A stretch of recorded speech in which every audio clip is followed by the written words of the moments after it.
With their quality products, these MSMEs are responsible for 45% of our exports. To help them achieve higher efficiencies of scale, technological upgradation, and better access to capital, the investment and turnover limits for classification of all MSMEs will be enhanced to 2.5 and 2 times respectively. This will give them the confidence to grow and generate employment for our youth. The details are given in Annexure D. To improve access to credit, the credit guarantee cover will be enhanced.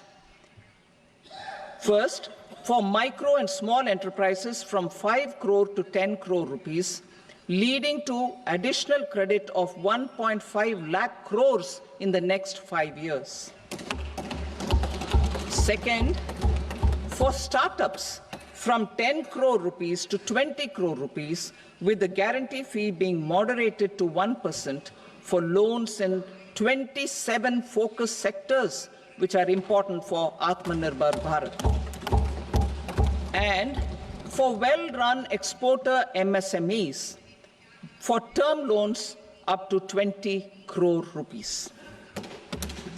Also for the micro enterprises, we will introduce customized credit cards with a 5 lakh rupee limit for micro enterprises registered on Udyam portal. In the first year, 10 lakh such cards will be issued. Fund of funds for startups. The Alternate Investment Fund, AIFs, for startups have received commitments of more than 91,000 crores rupees. These are supported by the fund of funds set up with the Government of India's contribution of 10,000 crore rupees. Now, a new fund of funds with expanded scope and a fresh contribution of another 10,000 crore rupees will be set up. A new scheme will be launched for 5 lakh women, scheduled castes and scheduled tribes, first-time entrepreneurs. This will provide term loans up to 2 crore rupees during the next 5 years. The scheme will incorporate lessons from the successful Stand Up India scheme. Online capacity building for entrepreneurship and managerial skills will also be organized. Measures for labor-intensive sectors. To promote employment and entrepreneurship opportunities in labor-intensive sectors, our government will undertake specific policy and facilitation measures. To enhance the productivity, quality, and competitiveness of India's footwear and leather sector, a focus product scheme will be implemented. The scheme will support design capacity, component manufacturing, and machinery required for production of non-leather quality footwear, besides the support for leather footwear and products. The scheme is expected to facilitate employment for 22 lakh persons, generate over 4 lakh crore rupees, and exports of over 1.1 lakh crore rupees. Measures for the toys sector. Building on the National Action Plan for Toys, we will implement a scheme to make India a global hub for toys. The scheme will focus on development of clusters, skills, and a manufacturing ecosystem that will create high-quality, unique, innovative, and sustainable toys that will represent the Made in India brand. Support for food processing. In line with our commitment towards Purvodaya, we will establish a National Institute of Food Technology, Entrepreneurship and Management in Bihar. The institute will provide a strong fillip to food processing activities in the entire eastern region. This will result in 1. Enhanced income for the farmers through value addition to their produce, and 2. skilling, entrepreneurship, and employment opportunities for the youth. Manufacturing mission, furthering Make in India. Our government will set up a national manufacturing mission covering small, medium, and large industries for furthering Make in India by providing policy support, execution roadmaps, governance, and monitoring framework for central ministries and states. Details are in Annexure E. Given our commitment to climate-friendly development, the mission will also support clean tech manufacturing. This will aim to improve domestic value addition and build our ecosystem for solar PV cells, EV batteries, motors and controllers, electrolyzers, wind turbines, very high voltage transmission equipment, and grid-scale batteries. Investment as the third engine. Now I move to investment as the third engine, which encompasses investing in people, investing in the economy, and investing in innovation. Investing in people. Saksham Anganwadi and Poshan 2.0. Saksham Anganwadi and Poshan 2.0 program provides nutritional support to more than 8 crore children, 1 crore pregnant women and lactating mothers all over the country, and about 20 lakh adolescent girls in aspirational districts and the Northeast region. The cost norms for these nutritional support will be enhanced appropriately. Atal Tinkering Labs.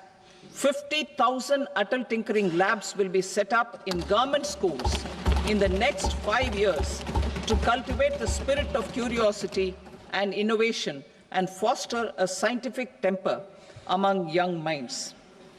Broadband connectivity to government secondary schools and PHCs. Broadband connectivity will be provided to all government secondary schools and primary health centers in rural areas under the BharatNet project. Bharatiya Bhasha Pustak Scheme. We propose to implement a Bharatiya Bhasha Pustak scheme to provide digital form Indian language books for schools and for higher education. This aims to help students understand their subjects better and in their language. National Centers of Excellence for Skilling.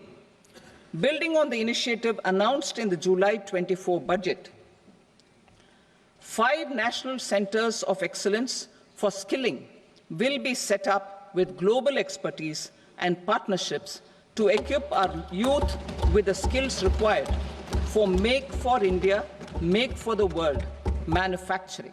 The partnership will cover curriculum design, training of trainers, and a skills certification framework and periodic reviews. Expansion of capacity in IITs.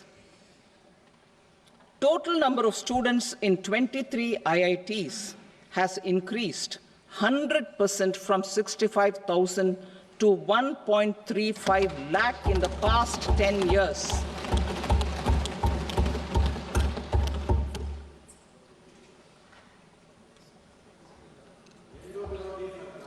Additional infrastructure will be created in the 5 IITs started after 2014 to facilitate education for 6,500 more students.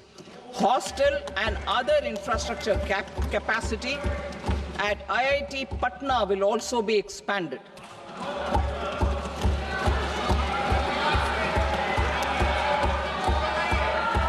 Center of Excellence.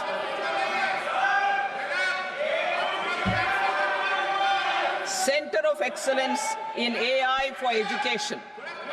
I had announced 3 centers of excellence in artificial intelligence for agriculture, health, and sustainable cities in 2023. Now a center of excellence in artificial intelligence for education will be set up with a total outlay of 500 crores. Expansion of medical education. Our government has added almost 1.1 lakh undergraduate and postgraduate medical education seats in 10 years, an increase of 130%. In the next year, 10,000 additional seats will be added in medical colleges and hospitals towards the goal of adding 75,000 seats in the next 5 years. Daycare and cancer centers in all district hospitals. Our government will facilitate setting up of daycare cancer centers in all district hospitals in the next 3 years. 200 centers will be established in 25-26 itself. Strengthening urban livelihoods. Our government has been giving priority to assisting urban poor and vulnerable groups. A scheme for socio-economic upliftment of urban workers will be implemented to help them improve their incomes, have sustainable livelihoods, and a better quality of life. PM Swanidhi scheme has benefited more than 68 lakh street vendors, giving them respite from high-interest informal sector loans. Building on this success, the scheme will be revamped with enhanced loans from banks, UPI-linked credit cards with 30,000 rupees limit, and capacity building support. Social Security Scheme for welfare of online platform workers. Gig workers of online platforms provide great dynamism to the new age services economy. Recognizing their contribution, our government will arrange for their identity cards and registration on the e-Shram portal. They will be provided health care under PM Jan Arogya Yojana. This measure is likely to assist nearly 1 crore gig workers.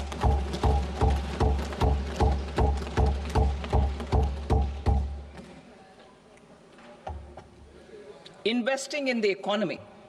Public-private partnership in infrastructure. Each infrastructure-related ministry will come up with a 3-year pipeline of projects that can be implemented in PPP mode. States will also be encouraged to do so and can seek support from the India Infrastructure Project Development Fund, which is a scheme to prepare PPP proposals. Support to states for infrastructure. An outlay of 1.5 lakh crore is proposed for the 50-year interest-free loans to states for capital expenditure and incentives for reforms. Building on the success of the first asset monetization plan announced in 2021, the second plan for 2025 to 30 will be launched to plow back capital of 10 lakh crore in new projects. Regulatory and fiscal measures will be fine-tuned to support the plan. Jal Jeevan Mission. Since 2019, 15 crore households, representing 80% of India's rural population, have been provided access to portable tap water connections. To achieve 100% coverage, I am pleased to announce the extension of this mission until 2028 with an enhanced total outlay.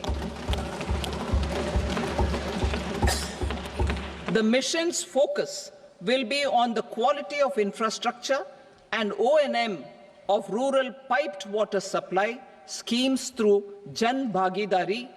A separate MOU or separate MOUs will be signed with the states and union territories to ensure sustainability and citizen-centric water services delivery.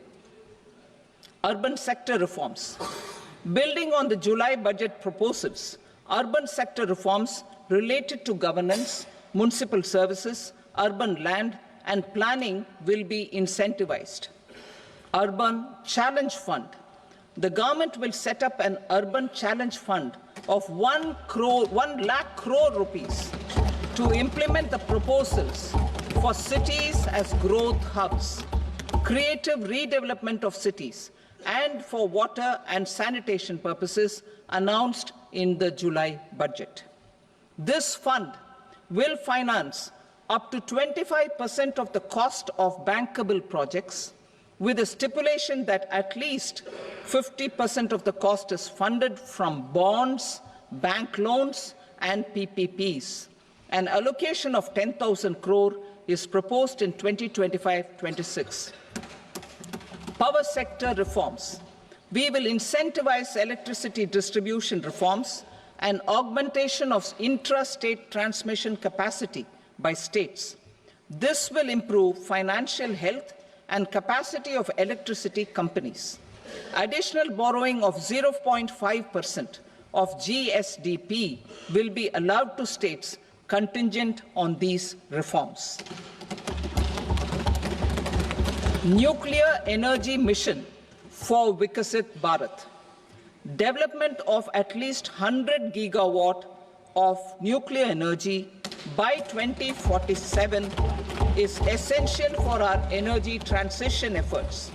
For an active partnership with the private sector towards this goal, amendments to the Atomic Energy Act and the Civil Liability for Nuclear Damage Act will be taken up.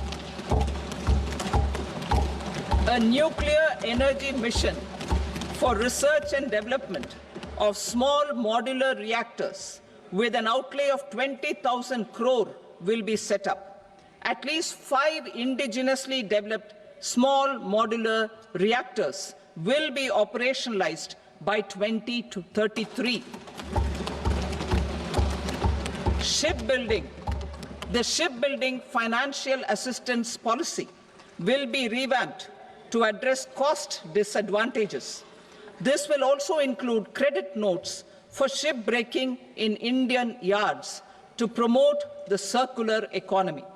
Large ships above a specified size will be included in the infrastructure harmonized master list.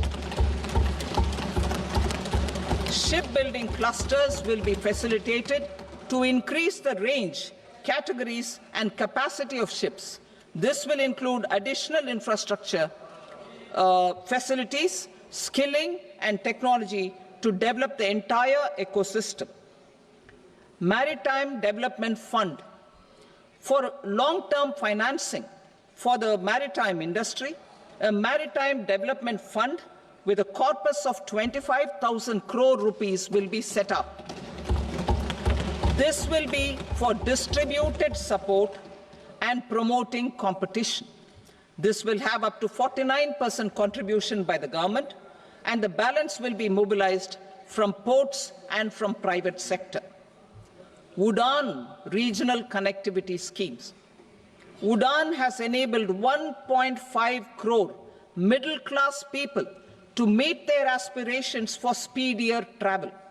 The scheme has connected 88 airports, and operationalized 619 routes.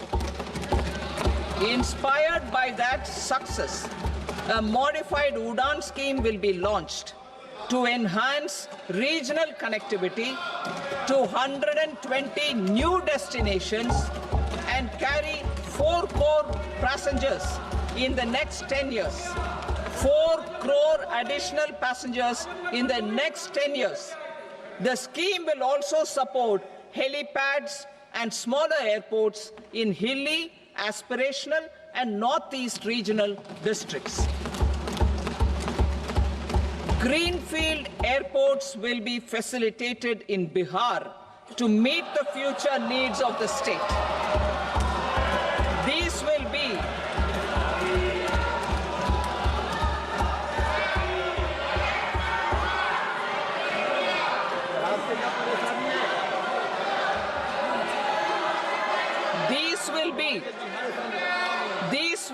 in addition to the expansion of the capacity of Patna Airport and a brownfield airport in Beta. Western Kosi Canal project in Mithilanchal. Financial support will be provided for the Western Kosi Canal ERM project, benefiting a large number of farmers, cultivating over 50,000 hectares of land in the Mithilanchal region of Bihar. Mining sector reforms, including those for minor minerals, will be encouraged through sharing of best practices and institutions of a state mining index. A policy for recovery of critical minerals from tailings will be brought out.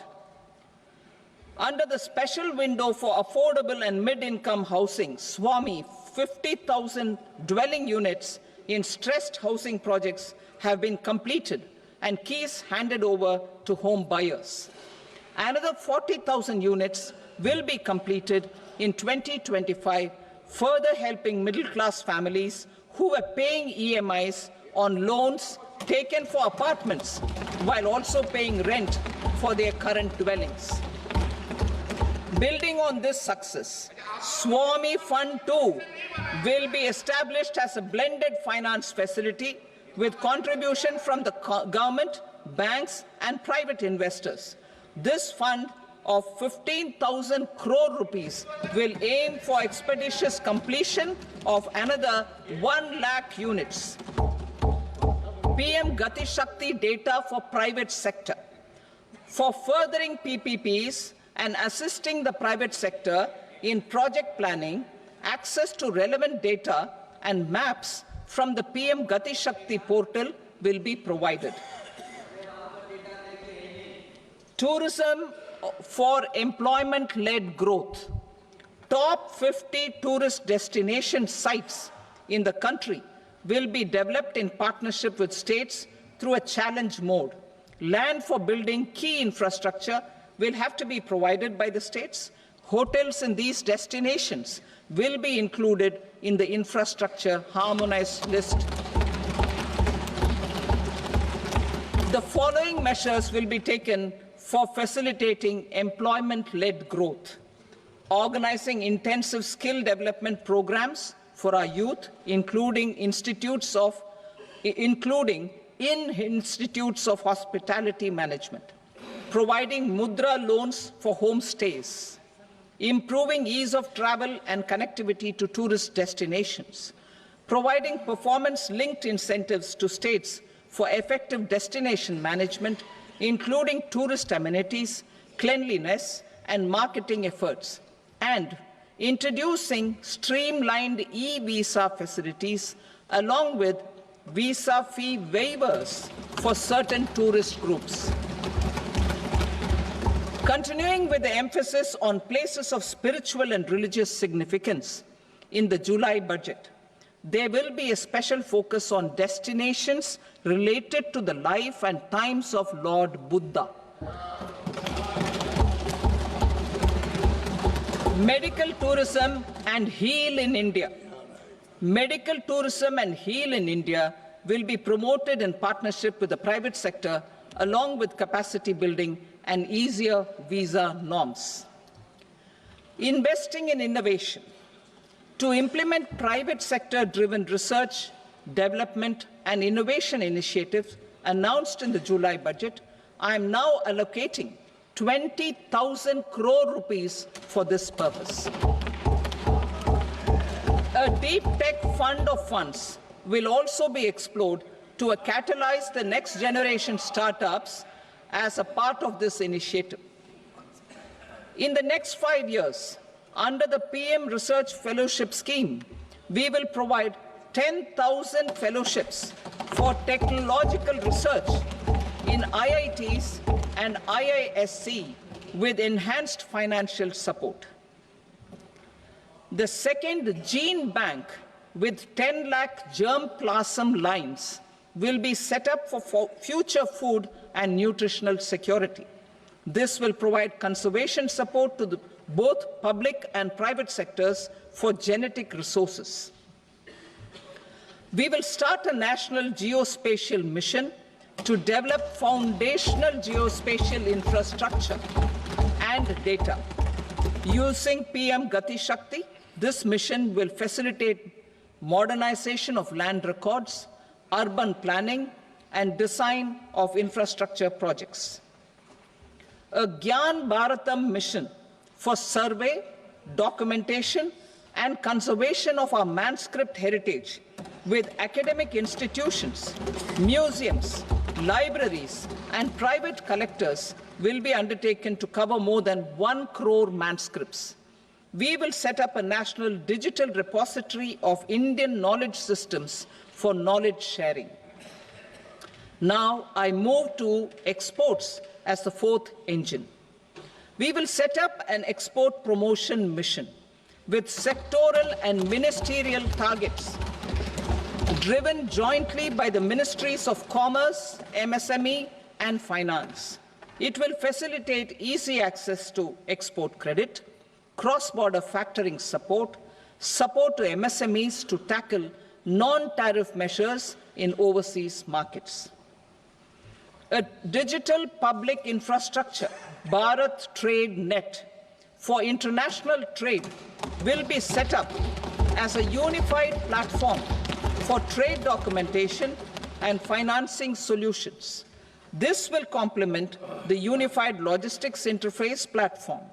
The BTN will be aligned with international practices. Support will be provided to develop domestic manufacturing capacities for our economy's integration with global supply chains. Sectors will be identified based on objective criteria. Facilitation groups with participation of senior officers and industry representatives will be formed for select products and supply chains. Through this, there are huge opportunities related to Industry 4.0, which needs high skills and talent. Our youth have both. Our government will support the domestic electronic equipment industry to leverage this opportunity for the benefit of our youth. A national framework will be formulated as guidance to states for promoting global capability centers in emerging Tier 2 cities. This will suggest measures for enhancing availability of talent and infrastructure, building bylaw reforms, and mechanisms for collaboration with industry. Our government will facilitate upgradation of infrastructure and warehousing for air cargo, including high-value perishable horticultural produce. Cargo screening and customs protocol will be streamlined and made user-friendly. Reforms as the fuel.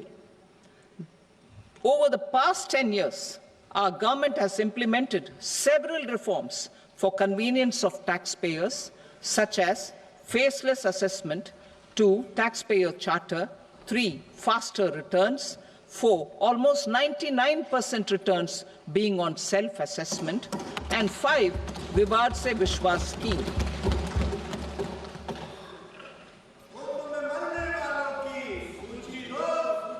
Continuing these efforts, I reaffirm the commitment of the Tax Department to trust first, scrutinize later. I also propose to introduce the new income tax bill next week. I will detail the indirect tax reforms and changes in direct taxes in Part B. Financial sector reforms. The FDI limit for the insurance sector will be raised from 74 to 100%. This enhanced limit will be available for those companies which invest the entire premium in India. The current guardrails and conditionalities associated with foreign investment will be reviewed and simplified. The services of India Post Payment Bank will be deepened and expanded in rural areas. NABFID will set up a partial credit enhancement facility for corporate bonds for infrastructure. Public sector banks will develop Grameen Credit Score framework to serve the credit needs of SHG members and people in rural areas. A forum for regulatory coordination and development of pension products will be set up. To implement the earlier announcement on simplifying the KYC processes, the revamped Central KYC Registry will be rolled out in 2025. We will also implement a streamlined system for periodic updating. Requirements and procedures for speedy approval of company mergers will be rationalized. The scope for fast-track mergers will also be widened and the process made simpler. As proposed in the interim budget, we signed bilateral investment treaties with 2 countries in 2024 to encourage sustained foreign investment, and in the spirit of First Develop India, the current model BIT will be revamped and made more investor-friendly. In the last 10 years, in several aspects, including financial and non-financial, our government has demonstrated a steadfast commitment to ease of doing business. We are determined to ensure that our regulations must keep up with technological innovations and global policy developments. A light-touch regulatory framework based on principles and trust will unleash productivity and employment. Through this framework, we will update regulations that were made under old laws. To develop this modern, flexible, people-friendly, and trust-based regulatory framework appropriate for the 21st century, I propose 4 specific measures. A high-level committee for regulatory reforms will be set up for a review of all non-financial sector regulations, certifications, licenses, and permissions. The committee will be expected to make recommendations within a year.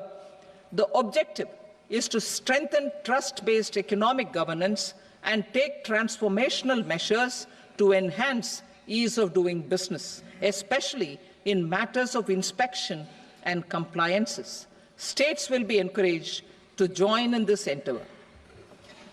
An investment friendliness index of states will be launched in 2025 to further the spirit of competitive, cooperative federalism. Under the Financial Stability and Development Council, a mechanism will be set up to evaluate impact of the current financial regulations and subsidiary instructions. It will also formulate a framework to enhance their responsiveness and development of the financial sector. In the Jan Vishwas Act 2023, more than 180 legal provisions were decriminalized. Our government will now bring up the Jan Vishwas Bill 2.0 to decriminalize more than 100 provisions in various laws. I now move to fiscal policy. In the July budget, I had committed to staying the course for fiscal consolidation. Our endeavour will be to keep the fiscal deficit each year such that central government debt remains on a declining path as a percentage of the GDP. The roadmap for the next 6 years has been detailed in the FRBM statement. Revised estimates for 2024-25. The revised estimate of the total receipts other than borrowings is 31.47 lakh crore rupees, of which the net tax receipts are 25.57 lakh crore rupees. The revised estimate of the total expenditure is 47.16 lakh crore rupees, of which the capital expenditure is about 10.18 lakh crore rupees. The revised estimate of the fiscal deficit is 4.8% of the GDP. Budget estimates for 25-26. Coming to 25-26, the total receipts other than borrowings and total expenditure are estimated at 34.96 lakh crore rupees and 50.65 lakh crore rupees respectively. The net tax receipts are estimated at 28.37 lakh crore rupees. The fiscal deficit is estimated to be 4.4% of GDP. To finance the fiscal deficit, the net market borrowings from dated securities are estimated at 11.54 lakh crore. The balance financing is expected to come from small savings and other sources. The gross market borrowings are estimated at 14.82 lakh crore rupees. I will now move to Part B. Indirect taxes. My proposals relating to customs aim to rationalize tariff structure and address duty inversion. These will also support domestic manufacturing and value addition, promote exports, facilitate trade, and provide relief to common people. Rationalization of customs tariff structure for industrial goods. As a part of comprehensive review of customs rate structure announced in July 2024 budget, I propose to 1. Remove 7 tariff rates. This is over and above the 7 tariff rates removed in 23-24 budget. After this, there will be only 8 remaining tariff rates, including 0 rate. 2. Apply appropriate cess to broadly maintain effective duty incidence, except on a few items where such incidence will reduce marginally. 3. Levy not more than 1 cess or surcharge. Therefore, I propose to exempt social welfare surcharge on 82 tariff lines that are subject to a cess. I shall now take up sector-specific proposals. To provide relief to patients, particularly those suffering from cancer, rare diseases, and other severe chronic diseases, I propose to add 36 life-saving drugs and medicines to the list of medicines fully exempted from basic custom duty.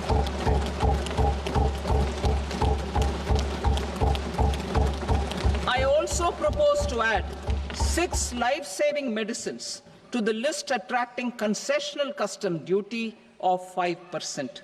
Full exemption and concessional duty will also respectively apply on the bulk drugs for manufacture of the above. Specified drugs and medicines under patient assistance programs run by the pharmaceutical companies are fully exempt from BCD, provided the medicines are supplied free of cost to the patients.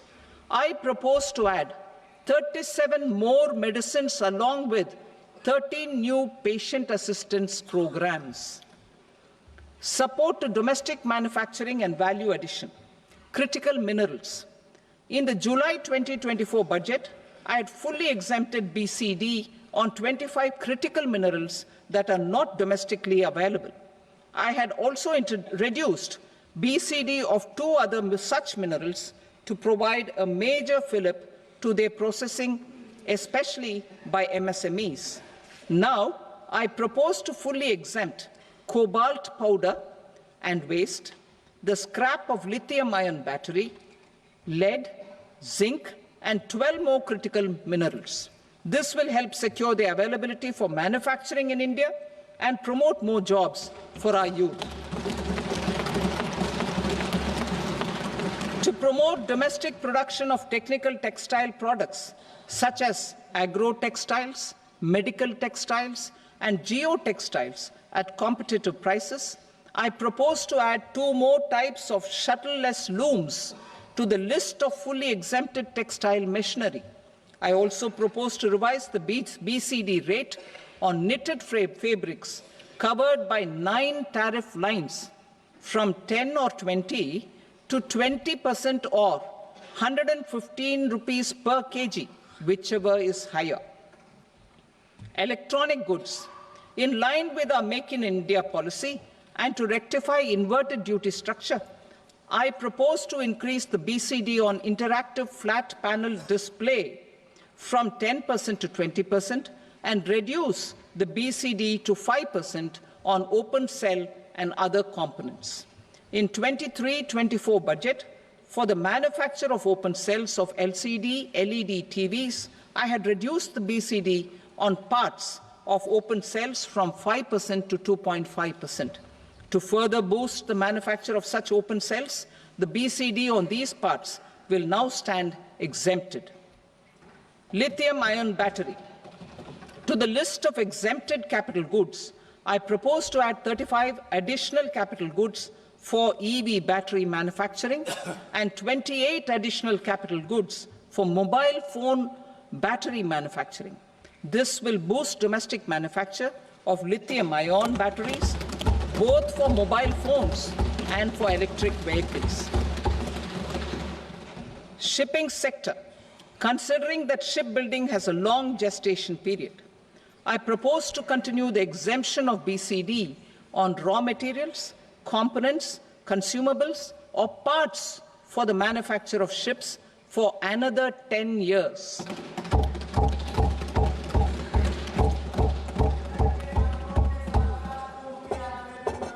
I also propose the same dispensation for shipbreaking to make it more competitive. Telecommunication. To prevent classification disputes, I propose to reduce the BCD from 20% to 10% on carrier-grade Ethernet switches to make it at par with non-carrier-grade Ethernet switches. Export promotion. To facilitate exports of handicrafts, I propose to extend the time period for export from 6 months to 1 year, further extendable by another 3 months if required. I also propose to add 9 items to the list of duty-free inputs. Leather sector. I propose to fully exempt BCD on wet blue leather to facilitate imports for domestic value addition and employment. I also propose to exempt crust leather from 20% export duty to facilitate exports by small tanners. Marine products. To enhance India's competitiveness in the global seafood market, I propose to reduce BCD from 30% to 5% on frozen fish paste, surimi, for manufacture and export of its analog products. I also propose to reduce BCD from 15% to 5% on fish hydrolysates for manufacture of fish and shrimp feed. In July 2024 budget, to promote development of domestic MROs for aircraft and ships, I had extended the time limit for export of foreign origin goods that were imported for repairs from 6 months to 1 year and further extendable by 1 year.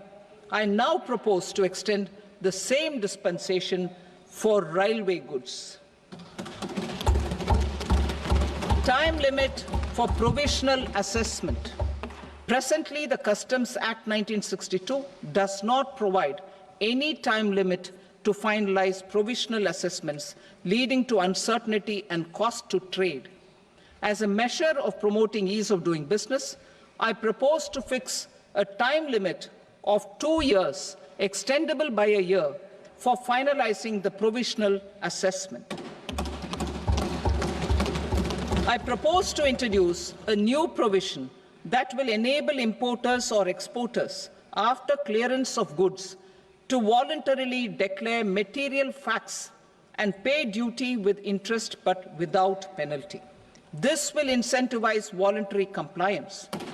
However, this will not apply in cases where department has already initiated audit or investigation proceedings. For industry to better plan their imports, I propose to extend the time limit for the end use of imported inputs in the relevant rules from 6 months to 1 year. This will provide operational flexibility in view of cost and uncertainty of supply. Further, such importers will now have to file only quarterly statements instead of a monthly statement.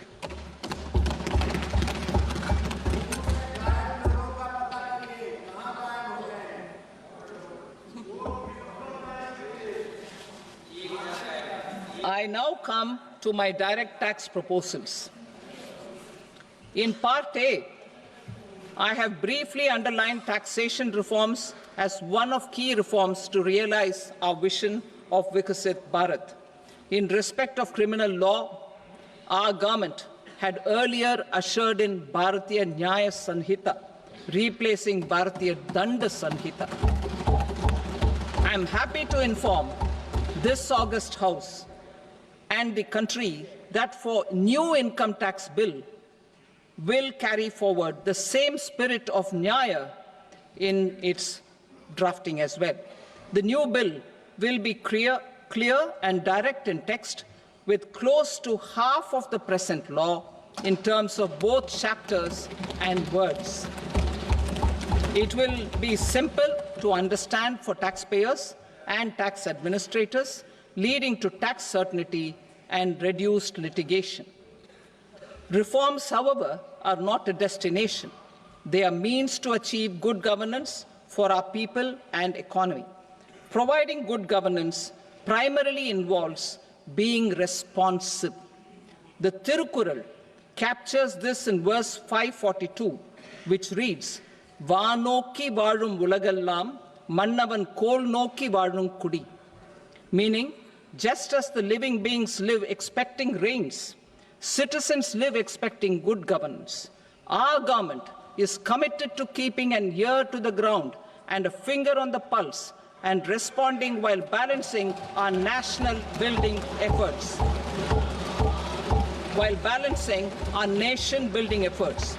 The following measures will detail just how our government will, under the guidance of PM Modi, has taken steps to understand and address. I repeat that sentence, sir. The following measures will detail just how our government, under the guidance of PM Modi, has taken steps to understand and address the needs voiced by our citizens. My tax proposals are guided by this spirit. The objectives of my proposals are as follows. Personal income tax reforms with special focus on middle class. Rationalization of TDS and TCS for easing difficulties. Encouraging voluntary compliance. Reducing compliance burden. Ease of doing business, employment and investment. I will come to my proposal on personal income tax towards the end. TDS and TCS, rationalization for easing difficulties. I propose to rationalize tax deduction at source, TDS, by reducing the number of rates and thresholds above which TDS is deducted.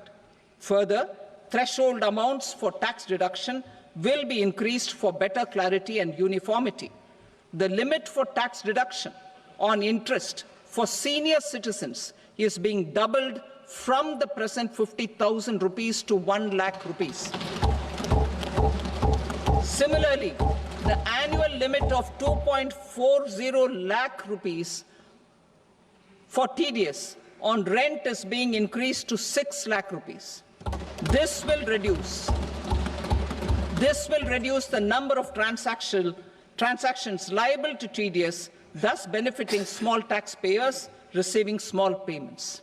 The threshold to collect tax at source, the TCS, on remittances under RBI's liberalized remittance scheme, the LRS, is proposed to be increased from 7 lakh to 10 lakhs. I also propose to remove TCS on remittances for education purposes, where such remittances is out of a loan taken from a specified financial institution. Both TDS and TCS are being applied on any transaction related to sale of goods. To prevent such compliance difficulties, I propose to omit the TCS. I also propose that the provisions of the higher TDS deduction will now apply only in non-PAN cases. In July 2024, the delay for payment of TDS up to the due date of filing statement was decriminalized. I propose to provide the same relaxation to TCS provisions as well. The government under the leadership of Prime Minister Modi believes in Sabka Saath, Sabka Vikas, Sabka Vishwas and Sabka Prayas. In line with this, we brought in updated return facility in 2022 for voluntary compliance by taxpayers who had omitted to report their correct income. Our trust in taxpayers was proved right. Nearly 90 lakh taxpayers voluntarily updated their incomes by paying additional tax. Taking this trust further, I now propose to extend the time limit to file updated returns for any assessment year from the current limit of 2 years to 4 years. I propose to reduce the compliance burden for small charitable trusts and institutions by increasing their period of registration from 5 years to 10 years. It is also proposed that disproportionate consequences do not arise for minor defaults such as incomplete applications filed by charitable entities. Presently, taxpayers can claim the annual value of self-occupied properties as nil only on the fulfillment of certain conditions. Considering the difficulties faced by taxpayers, it is proposed to allow the benefit of 2 such self-occupied properties without any condition. To streamline the process of transfer pricing and to provide an alternative to yearly examination, I propose to introduce a scheme for determining arm's-length price of international transaction for a block period of 3 years. This will be in line with global best practices. With a view to reduce litigation and provide certainty in international taxation, the scope of safe harbor rules is being expanded. A number of senior and very senior citizens have very old national savings schemes accounts. As interest is no longer payable on such accounts, I propose to exempt withdrawals made from NSS by individuals on or after 29th August 2024. I am also proposing to allow similar treatment to NPS Vatsalya accounts as is available to normal NPS accounts subject to overall limits. In my speech in July 2024, I had promised that all processes, including giving effect to appellate orders, shall be digitalized and made paperless over the next 2 years. So I'm happy to announce that digitalization is being made operational now. In July 2024, we brought in the Vivad Se Vishwas scheme to resolve income tax disputes pending in appeal. The scheme has received a great response, with nearly 33,000 taxpayers having availed of the scheme to settle their disputes. I have a few proposals to promote investment and employment. It is proposed to provide a presumptive taxation regime for non-residents who provide services to a resident company that is establishing or operating an electronics manufacturing facility. I further propose to introduce a safe harbor for tax certainty for non-residents who store components for supply to specified electronics manufacturing units. Presently, the tonnage tax scheme is available only to sea-going ships. The benefits of existing tonnage tax scheme are proposed to be extended to inland vessels registered under the Indian Vessels Act 2021 to promote inland water transport in the country. Extension for incorporation of startups. We continue to support the Indian startup ecosystem. I propose to extend the period of incorporation by 5 years to allow the benefit available to startups which are incorporated before 1/4/2030. In order to attract and promote additional activities in the IFSC, I am inter alia proposing specific benefits to ship leasing units, insurance offices and treasury centres of global companies which are set up in IFSC. Further, to claim benefits, the cut-off date for commencement in IFSC has also been extended by 5 years to 31/3/2030. Category 1 and Category 2 AIFs are undertaking investments in infrastructure and other such sectors. I propose to provide certainty of taxation to these entities on the gains from securities, to promote funding from sovereign wealth funds and pension funds to the infrastructure sector. I propose to extend the date of making an investment by 5 more years up to 31st March 2030.